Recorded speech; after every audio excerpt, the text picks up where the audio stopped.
여러분들이 조금만 더 힘내고 조금만 더 참고 기다린다면 금방 가격은 회복될 거라고 생각합니다. 아까 말하는 재차 하락이 오고 저점이 깨는 시나리오가 와도 저는 이 생각은 변함이 없을 것 같아요. 네, 안녕하세요. 끝판대장입니다. 오늘도 구독과 좋아요, 알림 설정 그리고 댓글까지 부탁드리겠습니다. 자, 어제 하락은 일단 끝났고 그 다음에 뭐 추가 하락이 올지 아닐지 이런 것들에 대해서 분석하기 위해서 오늘은 그런 영상을 찍으려고 합니다. 자, 여러분들 일단 어제 하락은 어제 하락으로 됐고 이제 우리는 앞으로 어떻게 할 것인가가 저는 중요하다고 생각해요. 그래서 과거에서 얻을 건 얻고 그 다음에 앞으로 미래에서 어떻게 될 것인가에 대해서 예측을 하는 혹은 분석을 하는 그런 시간을 갖도록 하겠습니다.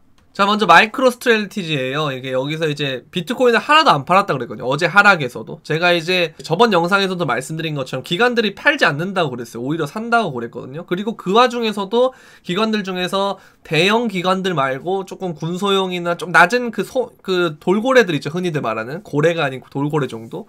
이런 사람들은 조금 손바뀜이 일어났을 거예요. 그게 그 이유가 뭐냐면 어제 이제 그 며칠 전인가요? 이제 레딧에 이런 글이 올라옵니다. 이게 이제 제가 번역을 한 게 있는데요, 자, 이제 이게 번역으로 올라온 글을 제가 메모장으로 바꿨는데요. 이제 이런 글이 올라왔대요. 그래서 내부자에서 중국 정부에서 무슨 발표가 있을 거래요. 근데 공조 중이래. 근데 비트코인 가격을 최대한 떨구는 게 목표래요. 그래서 조율된 매도 폭탄이 떨어질 건데 이게 이제 어떤 이해관계자를 강제 매도하게끔 하는 것이다 라길래 저는 야 이게 약간 그 머스크랑 트윗 설전을 하는 거 보고 일론 머스크를 약 때리는 건가? 그래서 일론 머스크 때문에 비트코인 하락이 왔다라는 여론몰이를 해서 일론 머스크에게 큰 타격을 주려고 한 거였나라는 생각을 했는데 근데 보니까 그게 이런 거 보면은 일론 머스크였던 것 같은데 이게 이제 파산을 시키는 게 목표래요. 그래서 여기는 이제 거의 얼추 맞았단 말이에요. 그러면서 하는 말이 30K를 예상한다. 그 정말 저점이 30K가 지금 거래소 있거든요. 바이낸스, 코인베이스는 3만 달러가 저점이었어요. 이제 이게 얼추 맞았단 말이죠. 그러면서 이제 고점이 10만 불을 넘을 것이다 라고 이제 말한 건데 이게 이제 유력 후보 여기 보시면 아까 전에 말씀드린 이해관계자에 대해서 이해관계자라고 추측되는 유력 의심 후보가 누구냐면요. 바로 저스틴 선입니다. 저스틴 선이 이더리움이 실제로 청산이 날 뻔했대요. 어제 실제로 이더리움이. 그러면서 이제 얘가 계속 이더리움을 산 거예요. 그러니까 청산 나면은 증거금을 보충을 해야 되는데 그걸 위해서 지금 이더리움을 샀다는 거예요. 그러면서 계속 그 이 딥 때 하락 때 여러분들은 사야 된다라고 하거든요. 근데 이제 만약에 이 사람이 정말 타겟이라면 더 하락할 수도 있는 거죠. 그래서 이 사람이 지금 이렇게 하는 게 꼭 좋은 건 아니라는 거예요. 어떻게 보면은. 왜냐하면 정말 이 사람이 타겟이라면 저 썰이 맞고 저런 그 카더라가 맞고 이 사람이 타겟이라면 더 하락이 올 수도 있는 거예요. 이 사람을 깨기 위해서. 좀 건방지잖아요. 이런 거 봤을 때. 그래서 그런 가능성이 있다라는 걸 일단 열어두셔야 되고 자 일단 두 번째 베리 실버트의 트윗을 한번 봅시다. 베리 실버트의 트윗을 보면 최근에 이런 글들을 리트윗했단 말이에요. 그러면서 람보르기니를 판다. 낮은 마일리지. 이게 무슨 말이냐. 지금 람보르기니 차 한 대가 얼마죠? 거의 한 2억, 3억, 뭐 4억 이 정도 되죠. 더 비싼 것도 있고요. 그러면서 이게 무슨 말이냐. 싸게 판다는 거예요, 지금. 이게 약간 빗대서 하는 것 같거든요. 반짝이는 바위, 람보르기니 이런 것들이 전부 다 비트코인의 미래 가격에 대해서 말을 하는 것 같아요. 제가 봤을 때는. 그러면서 리트윗을 막 해요. 그게 이제 이게 지금이 거의 저점이다. 거의 저점에 준하는 자리다라는 식의 그런 트윗들을 리트윗하고 있단 말이에요. 그럼 보면은 지금 일단은 예전 3월을 저도 코로나를 연상시킨다고 했잖아요. 근데 그런 기록을 세웠지만 오히려 시장이 건전해졌다는 거. 진짜 뭐 악성 뭐 물량들도 많이 던졌고 그 다음에 이제 여러분들 그 소매들 그러니까 개미들이 많이 존버하면 보통 고점일 확률이 높은데 그런 개미들도 많이 털어냈고 그래서 그런 것보다 훨씬 더 건강하다고 생각한다라는 거예요. 이 사람은. 근데 그거에 대해서 리트윗을 했단 말이죠. 베리 실버트가. 그러면은 어느 정도 이 사람도 여기에 대해서 동의를 한다는 거예요. 이 사람은 실제로 그거죠. 매튜 이 사람은 DCG에서 일하는 사람이에요. 그래서 그걸 또 리트윗을 하고 이렇게 하는 것 같은데 어쨌든 DCG의 입장은 이런 거다라는 겁니다. 그래서 거의 하락이 끝났다. 네, 거의 바닥이 올 것 같다라고 보는 거고 주기영 대표의 글을 한번 보죠. 근데 아직까지는 약세래요. 그리고 이제 이 입금이 들어왔는데 이게 페이크일지 아닐지 모르겠어요. 근데 그동안에는 이 엄청난 입금은 보통 페이크로 작용한 적이 없습니다. 그래서 이 사람도 그걸 염려하면서 바닥에 대해서 리테스트를 다시 갈 수 있다.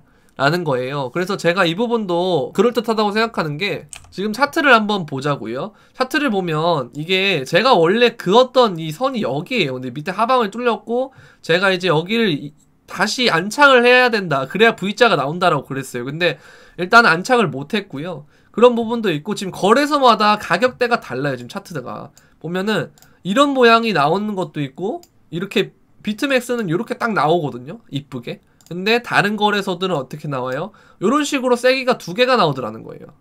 그쵸? 여기도 마찬가지고.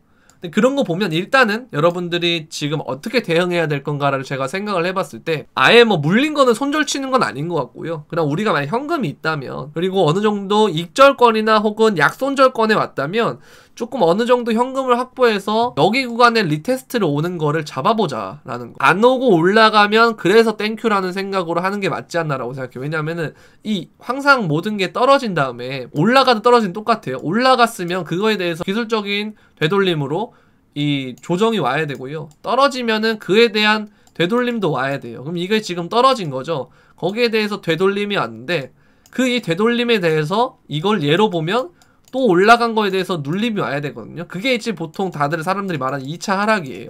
그래서 그런 부분들이 올 수도 있다는 거. 그 다음에 또 뭐가 있냐면 여러분들 그 CME 선물이라는 게 있어요. 여러분들 옛날에는 이게 갭을 막 채우면서 올라갔어요. 예전에는 보면 이걸 4시간 봉으로 한번 보면요. 이전의 경우를 한번 보자는 거죠. 보시면 이 어떤 갭이 발생하잖아요. 올라갈 때 어떤 갭이 발생하잖아요. 그럼 이런 거를 보통 채웠단 말이에요.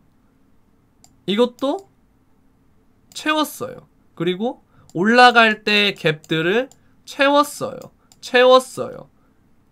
결국 이것도 채워졌고 결국 이렇게 CME 선물 갭을 채우면서 올라가더라는 거예요. 그런데 지금 우리가 지금 안 채운 갭이 2개가 있어요. 뭐냐면 여기 이제 24,000에서 26,000 정도의 갭이 하나 있고요.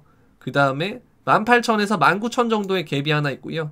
요거는 이제 좀 애매한데 이건 일단 뭐 채웠다고 볼 수도 있고 안 채웠다고 볼 수도 있어. 애매해서 일단 빼고 어쨌든 2개 정도가 남아있다는 거예요. 그 메이저한 부분에서는 여기까지는 올만하지 않나라는 거. 그러니까 만약 리테스트를 해서 정말 주기영 대표처럼 고래가 한 번 더 던져가지고 그런 게 오면 여기까지 올 수 있다는 거. 여기까지. 근데 문제는 제가 봤을 때는요.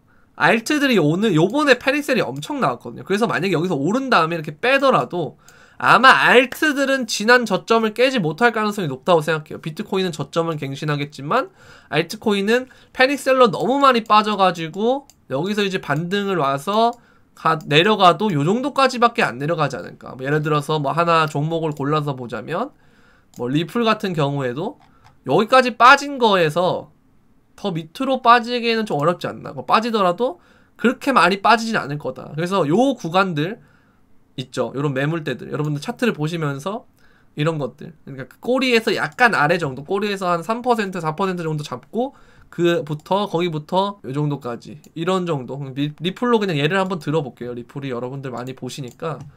리플은 제가 볼 때는 한 1160원에서 한 1300원 정도? 이 정도로 매집 가격을 잡으면 괜찮을 것 같아요.